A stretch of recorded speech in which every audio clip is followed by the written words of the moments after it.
No tengo ningún conflicto de intereses con esta charla, no he recibido ningún tipo de dinero para darla y soy el director médico de la corporación Siegfried en el Paraguay. La obesidad es un problema tremendo de salud. Se calcula que para el año 2030 tendremos 1.100 millones de individuos obesos, lo que es 2.5 veces la cantidad de diabéticos que habría en ese momento.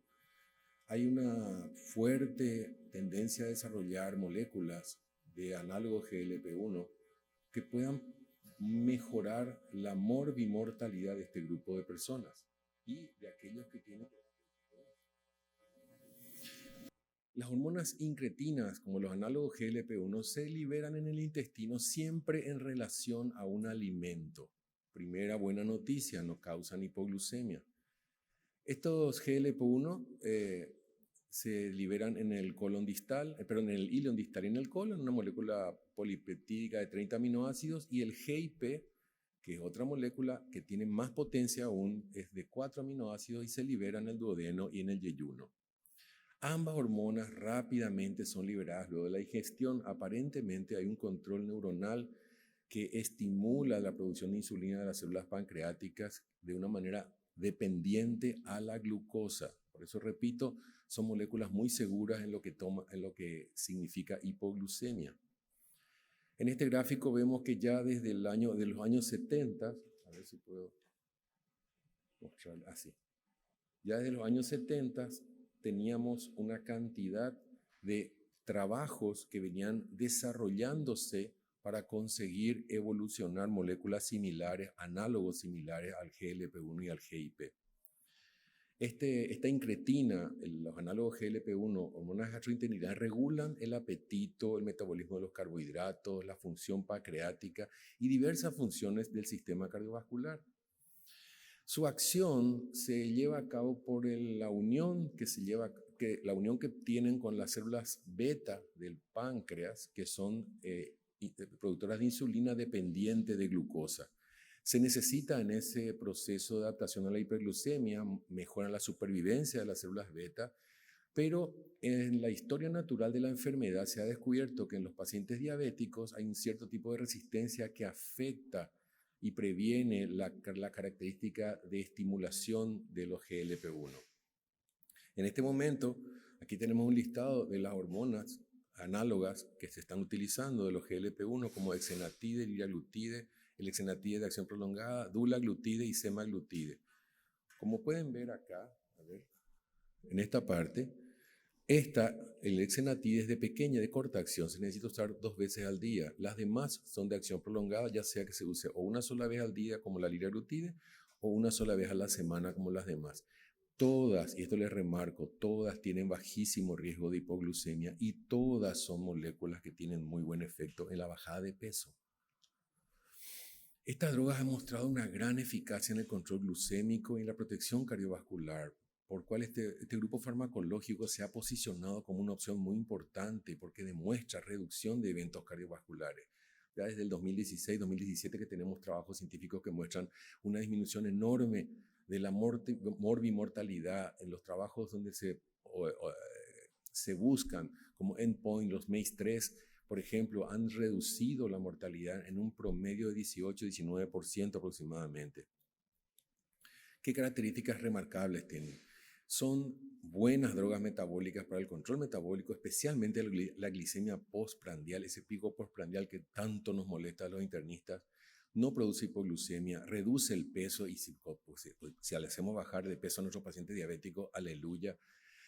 Pueden ser combinadas casi con cualquier otro medicamento, tienen un efecto sostenido en el tiempo, requieren menos chequeos glucémicos diarios porque hay poca hipoglucemia y tienen efectos gastrointestinales transitorios que hasta son deseados porque aquel paciente que está con un poquito de náusea come menos y si come menos baja de peso. Pero hay una cosa en común de todo el equipo, son muy caras. Entonces, ¿qué evidencia es lo que tenemos en la bajada de peso? El grupo de trabajo SUSTAIN de fase 3, ya sea que se hayan completado o estén en proceso, investigó la utilización de un análogo GLP-1 semaglutide en pacientes con diabetes de tipo 2. Estos trabajos fueron financiados por Novo Nordisk. Aquí les voy a mostrar algunos de los 15 SUSTAIN que se presentaron. los cuales completaron ya y se han publicado en revistas internacionales. El Sustain 1, que se publicó en el Lancet 2017, mostró que en 30 semanas de tratamiento los pacientes con semaglutide habían tenido una significativa reducción de su hemoglobina glicada y su peso corporal con respecto a los que usaban placebo. Ya que voy a parafrasear esto me encanta repetir en todas las charlas que doy, una frase de Iván Darío Sierra, mi querido amigo, cuando él dice que los trabajos científicos, cuando se comprueba o se pone a competir a un tigre suelto con un burro atado, que es el placebo, no son tan felices los resultados, porque el tigre suelto, no importa lo que haga, siempre va a ser un poquito mejor que el placebo. En el Sustain 2, publicado en el Lancet, se hizo cabeza a cabeza contra una dosis oral de sitagliptina en pacientes que ya venían tomando metformina o alguna pioglitazona. Y sus hallazgos mostraron otra vez significativa reducción de la hemoglobina glicada y del peso en el grupo de semaglutide en contra del grupo que tenía sitagliptina. En el Sustain 8, reportado en el Lancet, se encontró una significativa reducción de la hemoglobina glicada y del peso en los pacientes que usaban semaglutide versus canagliflozina, que es un ISGLT2.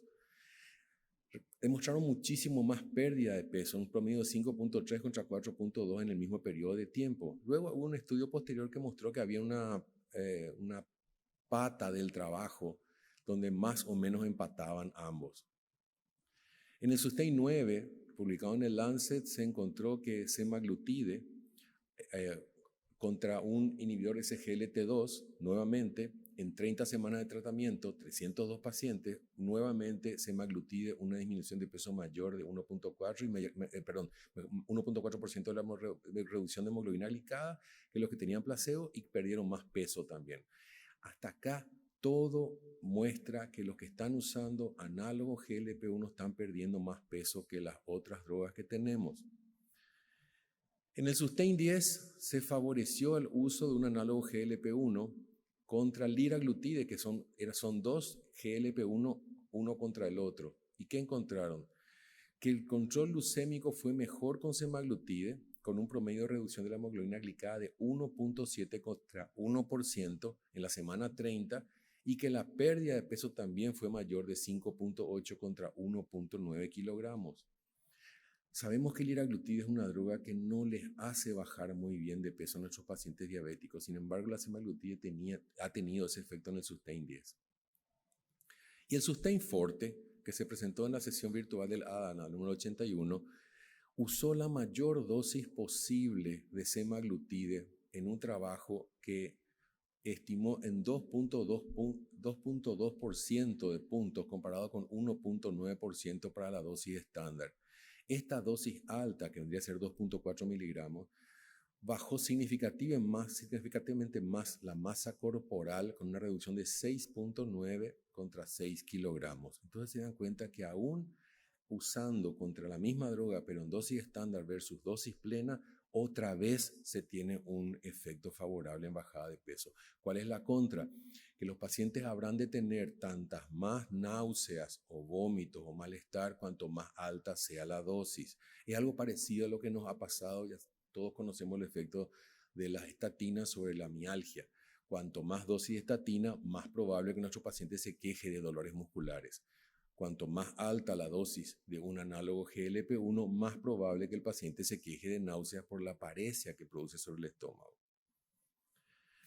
Luego vinieron los trabajos STEP. En estos trabajos con semaglutide, todos fueron hechos en la dosis mayor de 2.4 miligramos por semana. Específicamente fueron diseñados para ver cómo funcionaban en pérdida de peso, independientemente si el paciente tenía o no tenía diabetes mellitus. Muchos en la población, muchos de estos trabajos realizados eran en pacientes obesos o con sobrepeso, con comorbilidades, pero no específicamente diabéticos, aunque sí había también. En el STEP 1, 1961 participantes, fíjense que los números comienzan a subir violentamente con respecto a los trabajos anteriores. Esto se publicó en el New England a principios del 2021. Se encontró un promedio de reducción del 14.9% en la masa corporal con respecto al peso base durante 68 semanas de tratamiento con semaglutide al 2.4 miligramos, más intervenciones del cambio de vida.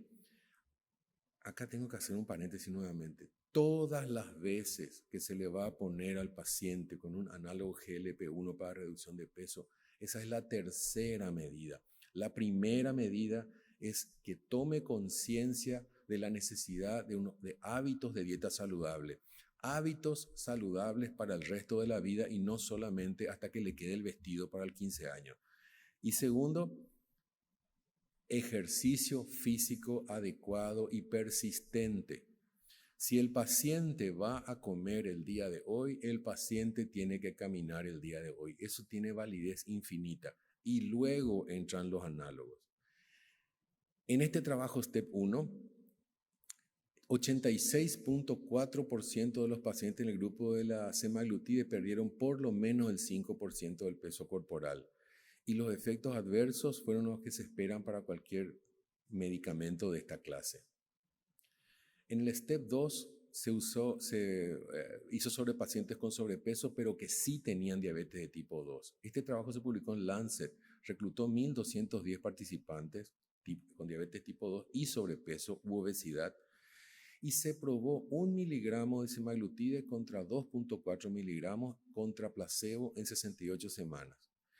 El promedio de reducción del peso fue de 9.4, 6.99 y 3.42%. Recuerden, a todos se le pone en hábito de vida saludable, a todos se le hace hacer ejercicio, lo cual nos muestra que solamente con esas medidas el paciente pierde 3% de su peso corporal. A mayores dosis, mayor también fue el control glucémico y la reducción del riesgo cardiometabólico, y se mejoró la función relativamente con respecto a la dosis estándar. En el STEP 3, 611 participantes fueron aleatoriamente asignados para recibir semaglutide 2.4 o placebo, pero en esto se utilizó un intenso esquema de adopción de hábitos de vida saludable. Se publicó en el JAMA y la reducción promedio luego de 68 semanas de tratamiento fue 16% con semaglutide contra 5.7 con placebo. El endpoint primario se obtuvo del 5% de reducción de masa corporal, por lo menos en el 86% de los pacientes con el análogo GLP-1 versus solamente 47% de los que estaban con dieta intensiva y hábitos de vida saludable. ¿Se dan cuenta? En el STEP 4, 902 participantes con 2.4 de semaglutide hasta la semana 20. Y apenas lo que pasó acá, a partir de la semana 20, fueron designados los pacientes aleatoriamente para recibir semaglutide o placebo. O sea, todo el mundo recibió semaglutide hasta la semana 20 y ahí dividieron dos patas. A uno le damos placebo y al otro le seguimos dando semaglutide, a ver qué pasa. Esto se publicó en el JAMA. ¿Qué sucedió? Que luego de la randomización, los pacientes con semaglutide perdieron adicionalmente 7.9% de su peso corporal con un acumulativo total de 17.4. O sea, mientras los pacientes siguen usando semaglutide, los pacientes siguen bajando de peso. Pero aquellos que se le cambió a placebo reganaron un promedio de 6.9%, con lo cual su pérdida corporal total fue solamente 5%. Y esto nos lleva a otra incógnita. ¿Será entonces que los pacientes a los que pongamos en un régimen de análogo GLP-1 van a tener que seguir usando el resto de la vida porque si no reganan su peso? Y la respuesta evidentemente es sí, debido a que van a reganar peso si sueltan los cambios de vida favorables. Y aunque sigan controlados, porque estos son pacientes que estaban bajo un control estricto, igual con el placebo reganan peso. STEP 5 se publicó en el Nature y probó la durabilidad de la pérdida de peso con semaglutide de 2.4 miligramos contra un placebo a lo largo de 2 años de tratamiento en 304 pacientes. El cambio principal en la masa corporal del punto base fue del 15.2% en el grupo de semaglutide contra el 2.6% nomás en el grupo placebo, que son grupos iguales, 152 pacientes. Por lo tanto, la diferencia era muy significativa. En el STEP 8 se comparó semaglutide 2.4 contra liraglutide en su mayor dosis aprobada para obesidad, que es de 3 miligramos. En este resultado publicado en el JAMA, los de semaglutide tuvieron reducción del 15.8% contra el 6.4% de liraglutide, y que encima se tenían que aplicar todo el tiempo. En el STEP Teens, que es un trabajo hecho en adolescentes de 12 a 17 años, 2.4 de semaglutide, también publicado en el New England, demostró una enorme diferencia, 16.1% del pérdida de peso con respecto al 0,6% en los que estaban en el grupo placebo. Los efectos colaterales, principalmente náuseas. Algunos efectos como dolor de cabeza, rinofaringitis y compañía no son frecuentes y al discontinuar la droga desaparecen. Volvemos entonces a nuestro esquema de las características y tengan en cuenta entonces, siempre en donde dice indicaciones, siempre tener en cuenta que tiene que haber hábitos de vida favorables. Entonces, llegamos a la combinación o no de un GLP-1. ¿Y qué tenemos? El polipéptido insulinotrópico dependiente de glucosa, que es el GIP, es causante de la mayoría del efecto incretina, pero hay una resistencia en los pacientes diabéticos a su acción. Por lo tanto, se consideró que mezclando un GIP con un GLP-1 podemos tener mejor control. Y este desarrollo de una molécula para tratar diabetes de tipo 2 también abrió la posibilidad de que los receptores GLP-1 y GIP juntos podamos tener mejor efecto. Activando ambos se creó la hipótesis dual y se creó una droga que mejora tanto los efectos del glucagón del GLP-1 como de los efectos GIP. Y esta droga es la tuincretina o la incretina doble, que sería la tirzepatide. Es una droga emergente que tiene efectos sinérgicos muy importantes y muy interesantes. Esta es la molécula de tirzepatide y nos preguntamos, ¿será este realmente el futuro de estas drogas? En este contexto, esta droga nueva es un receptor, actúa sobre los receptores GIP y GLP-1, se administra semanalmente por inyección subcutánea. Es un agente que significativamente mejora la glucosa, mejora la resistencia a la insulina, mejora el peso corporal del paciente y mejora la dislipidemia del paciente, cambiando el perfil lipídico. Esta droga es una molécula de 39 aminoácidos basado en la secuencia nativa de GIP. Los trabajos preclínicos de fase 1 y 2 mostraron un enorme efecto sobre la pérdida de peso y su eficacia a largo plazo se probó en una serie de estudios que se denominan SURPASS, que estaban en fase 3, algunos están terminando ya.